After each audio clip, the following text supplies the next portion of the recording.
Guys 1000 বার বয়স দেওয়ার পরে ফাইনালি কি আমি সফল হয়েছি। তো আজকের ভিডিওটা হইল গরুর ফায়া লইয়া, যেটা অনেকে গরুর নেহারি হইয়া তখন।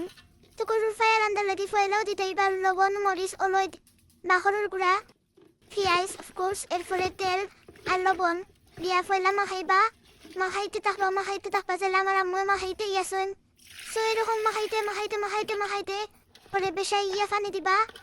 3-4 দিন সিদ্ধ দেওয়া যায়, এবারে পানি দেওয়া লাগবো যাতে এগুলা মুড়ো ধরে না।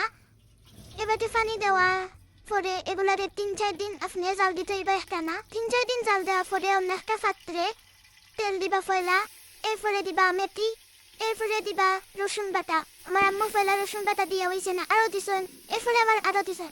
তো রসুন বাটা দিয়া লাড়াচাড়া করতে এরপরে আপনারা দিবা পেঁয়াজ বাটা, না পেঁয়াজ হাতাটা দিছেন, পেঁয়াজ হাতাটা দিছেন। তো পেঁয়াজ হাতা দেওয়ার পরে আবার আপনারা বালা করে লাগতে থাকবা। লাগার পরে দিবা আপনারা স্বাদ মতো লবণ, যে লবণ খাইল না লবণ দিলেইবা। লবণ দেওয়ার পরে আবার লাগতে থাকবা। লাগার পরে আমরা গাছের এটা লেবু আছিল, আপনারা গাছের না থাকলে কিনে আনতে পারেন।